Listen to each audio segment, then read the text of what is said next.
ছোটবেলায় আমি একটা বিষয় ভেবে খুব খুশি হতাম। সেটা হচ্ছে যে আমি মেয়ে হয়ে জন্মগ্রহণ করেছি। আমি খুব খুশি ছিলাম। আমি সুন্দর সুন্দর জামা পরবো, যেটা ছেলেরা পরতে পারে না। কিন্তু আমার এই খুশিটা যখন আস্তে আস্তে বড় হতে থাকি, আস্তে আস্তে বিলীন হয়ে যায়।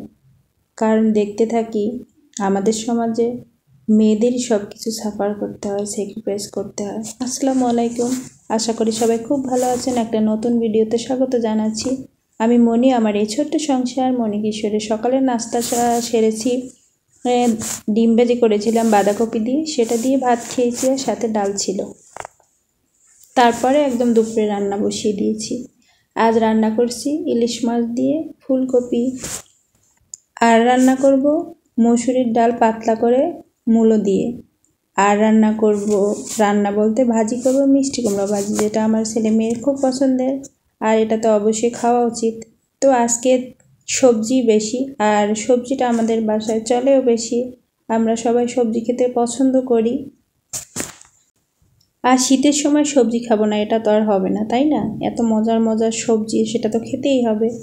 আর যে কথা বলছিলাম, মেয়ে হয়ে জন্মগ্রহণ করেছি বলেই খুশি ছিলাম, কিন্তু সেই খুশি একটু বড় হতেই ফ্যাকাশ হয়ে যায়। আমার মতো হয়তো অনেকেরই ধারণা, হয়তো না, আমি মনে করি সবারই এটা ধারণা বা বাস্তবতা এটাই, যে আমাদের সমাজে মেয়েরা সবসময় অবহেলিত, সব কিছু স্যাক্রিফাইসটা তাদেরই করতে হয়।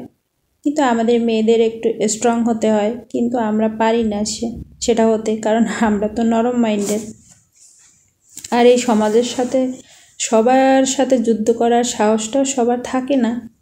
সেরকম একটি মেয়ে আমিও সেটা পারিনি। স্বাভাবিকভাবে যেভাবে চালিয়েছে আমার পরিবার কিংবা আমার আশেপাশের পরিবেশ, আমি সেভাবেই চলে এসেছি।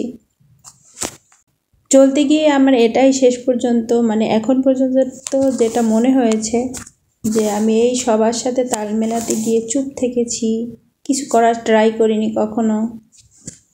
আর এখান থেকেই আমার জীবনের ব্যর্থতাই বলবো, কারণ আমি জীবনে কিছুই তো করতে পারিনি। শুধু সংসার করছি, ছেলে মেয়ে মানুষ করছি, জীবনের সাথে যুদ্ধ করছি, এই তো এটাই। শুধু কি এটাই করার জন্যই আমি পৃথিবীতে এসেছি? কিন্তু না। আর আমার এই ভুলটা কেউ করুক, সেটাও আমি চাই না। তার জন্যই আজকের এই কথাগুলো বলার। জানি না কথাগুলো আপনাদের কাছে কেমন লাগবে, কিন্তু এটা কিন্তু চরম একটা সত্য কথা।